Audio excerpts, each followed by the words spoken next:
What's going on, sports card collectors? It's a Monday, and guess what's coming up? Have we forgotten? But the drawing this Saturday, October 31st, I will be making the drawing. I believe I said 11:30 I'll do the drawing, 12 o'clock the video will be up of the winner of the video that I posted about this giveaway for the 2020 Donruss Blaster Box. As you can see, it's still sealed. It will continue to be still sealed, and one lucky winner will be getting this shipped to them, again, from the United States. And that video I will post down below so you can watch that and see the instructions. But I'm excited. It's kind of gone by the wayside, kind of forgot. I think the last video I didn't even mention it at all. I did post it in the comments, but we can't forget about this. This is coming up. One lucky winner is going to be getting this. Kind of a trick-or-treat Halloween gift, if you want to call it that. But it's coming up. Get excited. We'll be shipping that out. While I'm here, what I do want to discuss is the status of GMA. GMA is obviously picked up their volume. I know there's been several people that have responded in the comments of my videos that they have tried GMA out for the first time or are going to be trying GMA out for the first time. And what I wanted to do was reach out to Alan and just see if I could get some feedback on the status of the company. I did reach out to him. He did respond back actually pretty quickly. I know that when we get down the road here and things start to level off, I plan on doing a one-on-one interview with him. But in the meantime, I will tell you this. In his words, the volume right now is insane. So there's no disrespect for him getting back to me and not being able to tell me any further, and I completely understand. My hat's off to Alan and whoever he's got working with him and the ability to still have the turnaround times that they do, and still do a quality job. So with that being said, GMA is gaining ground. For those of you that have supported GMA like myself, I ask you to continue. I have no other reason to not continue to support GMA, for they have exceeded my expectations.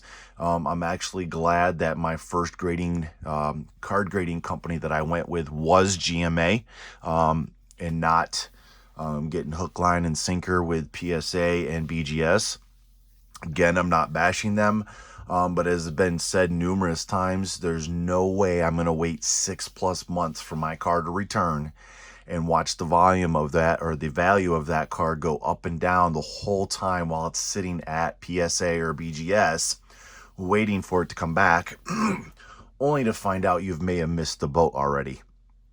Whereas GMA, while the value isn't as high as PSA yet, and I say yet, I think they will be there to gain momentum, and I know there's been instances where the GMA 10 has outsold the PSA. Not getting to that argument, but I do see the fact is if you want to do a quick flip for the price that you're paying, GMA is the way to go right now. SGC turnaround times are still better than BGS and PSA.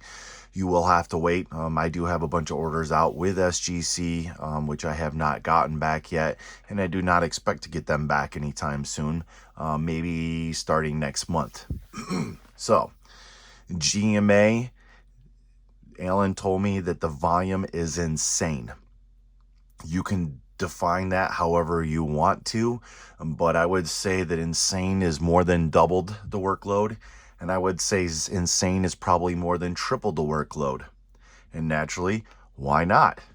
People are getting tired of waiting 6 months for their cards to come back. And I know that there's people that are loyal to PSA, and I'm not knocking that. That's just a personal preference. And that, again, that's the nice thing about the hobby. So, while I'm on here, the market has kind of dipped. People are wondering who they should collect right now while it's dipped. I'm going to give you 3 players. 2 of them are rookies this year, or finished up their rookie season, and one is a veteran that still has a lot of upside. And matter of fact, if this team can either trade away their draft pick and pick up a veteran to go along with the two that are already on the team, one being that individual I'm going to talk about, I see this team having a potential run into the playoffs. Maybe not necessarily a championship game, but it's just going to add to this individual's resume, who in my opinion is a top-notch player who just hasn't had a whole lot of talent surrounded around him, or it's been traded away. So without further ado, let's go right into this here. Let me move my tablet in here. So let's see if we can get the glare off. If not, that's fine. There, we'll do this. So we have it shrunk down, and we'll go over in here. So first up, my first pick, if you remember, I was high on him in the bubble. And hopefully you can see this. It's Matisse Thybulle, rookie for the 76ers. The guy come out of Washington from college. He was a defensive player of the year. His defensive abilities have been phenomenal. He does have a three-point shot. He played 65 games during the regular season. He averaged 4.7 points, 1.6 rebounds, 1.2 assists. And my big thing is when I looked on here, let's see if I can find it. He had 93 steals for the season. And I know you probably can't see that, but I'm over in here. He had 93 steals. He shot 35% from the three-point range. He was 56 for 157. The guy plays defense. He has an offense. He's only going to get better. His cards are actually still pretty cheap. These are sold October 26th. His Panini Prism PSA 9 mint sold for $25.99. Here's a Prism ungraded, sold for 99 cents. So right now, I know that there's guys out there that you pay and they give you their inside scoop, and then they tell you, I told you this week to go get this person, and then a week later it's doubled or tripled or quadrupled. I'm telling you right now, Matisse Thybulle is a sleeper. His prices are low, and you don't have a whole lot of loss if it's a gamble and it doesn't pan out. But I'm telling you, the guy can play defense. His shooting's getting better.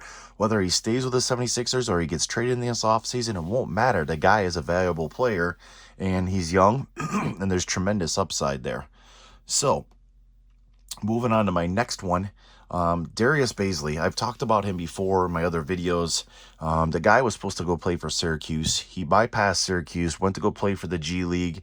There was just a thing on him with ESPN, how he got a job with New Balance. And he said that was a tremendous experience, and he feels it helped him prepare him for the NBA. We got to see more of him in the bubble. He averaged 5.6 points, 4 rebounds, almost assists a game. So he, let's see here. The bubble, he was shooting phenomenal. He was shooting 66% from the three on this September 2nd against Houston, 50%, 28%, 50%, 100%. The guy is 6'8". He's tall, he's lean, he's lanky, he's athletic. He's going to bulk up some in the offseason. I know he learned a tremendous amount of experience playing with Chris Paul. And whether or not Chris Paul stays with the Thunder or not, that will remain to be seen. But this guy here, another sleeper. Let's go over here and look in the sold and eBay. There's a rookie lot: Kobe White, Johnson, Darius Bazley, KPJ, 1977. Here's a 5-card mosaic Darius Bazley lot. Best offer was accepted. It was listed for $9.99. Prices are cheap on him. There's some high that have been a little bit higher, but all in all, if you look at it, and I'm not even looking at necessarily graded, there's a graded PSA 9 mint. Panini Prism sold for $40. He's another guy that, his sophomore year, as long as he doesn't go in a sophomore slump, I think is going to be tremendous. So that would be my second pick, as far as my opinion goes, as a sleeper pick during this short off season for the NBA. And then last but not least, my veteran player. I actually really do like him a lot.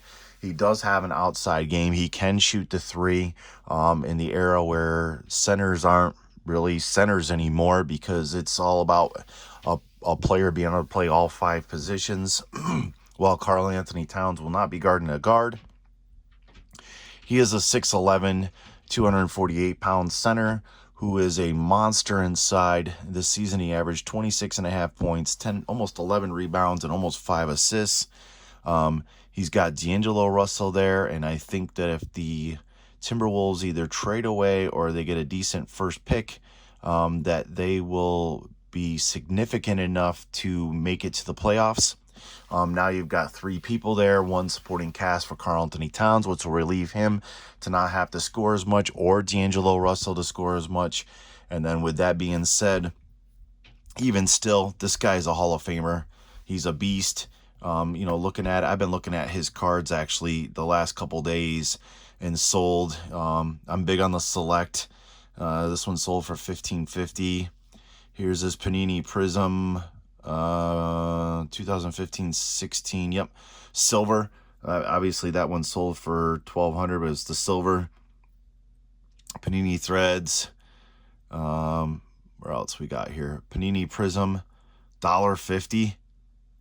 It's base lot. Two of them for $1.50 sold. So I mean, that's ridiculous. Here's a PSA 9 of his Panini Hoops Gold, $46. Hoops Gold, $29. Here's a select BGS, $135. Here's a select not graded. Best offer was accepted from $35. Red, white, and blue, $66. These are just some low numbers if you ask me. When you start putting it up against, here's a Karl-Anthony Towns Panini Prestige sold for 99 cents. Here's his Concourse Select, and I know it's the low-end Select, but $25.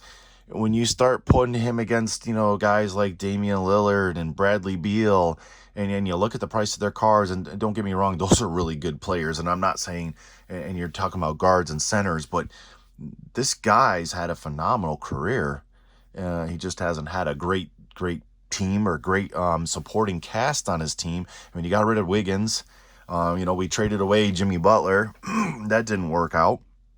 Whether it was coaching or personnel in the office or other players on the team, why it didn't work out, I don't know necessarily, but the guy's had a solid career so far. I still think he's got a lot of juice left, and he is definitely a Hall of Famer. You want to roll the dice with me? I'm picking up some of his cards now for less than $20. Pick them up, you get them graded, especially if you go through GMA, you get them graded. Cost you $5 plus your shipping, and it's really not a whole lot of cost involved. You don't have to pick up 500 cards, a couple here or there. Let the season start back up, and let's see, because I just think the supporting cast there, the Timberwolves, will be significant enough. So I don't want to ramble on. My goal is, we'll see if I can keep that goal. My goal is to do a video every day all the way up to the drawing. So again, I will put a post in the video for our drawing. If you haven't subscribed to us on Instagram, please do so. KB Sports Cards. If you haven't subscribed to the YouTube channel, do us a favor, hit the subscribe button. Hey, even hit the bell so you can be notified. It doesn't cost you anything. It helps me out. And then you guys can comment like you have. I've appreciated comment. Matter of fact, the comments have gotten to be regular back and forth, almost like text messages, which has been really cool. So I've enjoyed that. And you can hit me up with different ideas or thoughts. I love it when people share their thoughts, because then it gets me thinking, and then hopefully some of my thoughts will get you thinking. With GMA, I'm looking at it is there's many collectors out there, different levels of the hobby, that grading cards should not just be for the big spender. Graded cards could be offered to the lower end spender also. And I say lower end, it could be a kid, 7, 8, 9, 10, 11, 12, 13, 14 years old that doesn't have any income coming in, but maybe gets a little bit of money. would love a graded card, but they can't afford to pay for the PSAs or to buy an already graded card. But if I do a lower end GMA card, now maybe that card's a little bit more affordable, especially if it's somebody that they collect. They might be able to get birthday money or Christmas money a little bit early to get that one card graded. So that's part of the reason why I've sent some lower end cards into GMA. And I know I've caught some flack for that from some people, but that's okay. I have to remind them that, that's the nice thing about the hobby is it's personal choice, it's personal collection, and everybody gets to do what they want to do based on what they like and who they want to collect. So enough of that, guys. Like I said, I appreciate those that have subscribed. If you haven't, please do so. Don't forget our drawing. I will put the link to the video down below that explains the instructions on that and what you have to do, commenting on that comment section of that particular video. I'll be doing the drawing this Saturday. And like I said, I plan on trying to do a video every day leading up to that. So as always, guys, stay safe, stay healthy. We'll see you next time.